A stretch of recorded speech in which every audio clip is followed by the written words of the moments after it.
اعوذ باللہ من الشیطان الرجیم، میں پناہ مانگتا ہوں اللہ سے شیطان مردود کی۔ بسم اللہ الرحمن الرحیم، شروع اللہ کے نام سے جو بے حد مہربان نہایت رحم والا ہے۔ وَإِذَا قِيلَ لَهُمْ آمِنُوا كَمَا آمَنَ النَّاسُ قَالُوا أَنُؤْمِنُ كَمَا آمَنَ السُّفَهَاءُ أَلَا إِنَّهُمْ هُمُ السُّفَهَاءُ وَلَكِنْ لَا يَعْلَمُونَ۔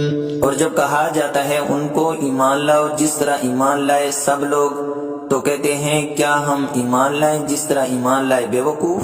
جان لو وہی ہیں بے وقوف لیکن نہیں جانتے۔ وَإِذَا لَقُوا الَّذِينَ آمَنُوا قَالُوا آمَنَّا وَإِذَا خَلَوْا إِلَى شَيَاطِينِهِمْ قَالُوا إِنَّا مَعَكُمْ إِنَّمَا نَحْنُ مُسْتَهْزِئُونَ اللَّهُ يَسْتَهْزِئُ بِهِمْ وَيَمُدُّهُمْ فِي طُغْيَانِهِمْ يَعْمَهُونَ۔ اور جب ملاقات کرتے ہیں مسلمانوں سے تو کہتے ہیں ہم ایمان لے آئے ہیں، اور جب تنہا ہوتے ہیں اپنے شیطانوں کے پاس تو کہتے ہیں کہ بے شک ہم تمہارے ساتھ ہیں، ہم تو ہنسی کرتے ہیں۔ اللہ ہنسی کرتا ہے ان سے اور ترقی دیتا ہے ان کو ان کی سرکشی میں، حالت یہ ہے کہ وہ عقل کے اندھے ہیں۔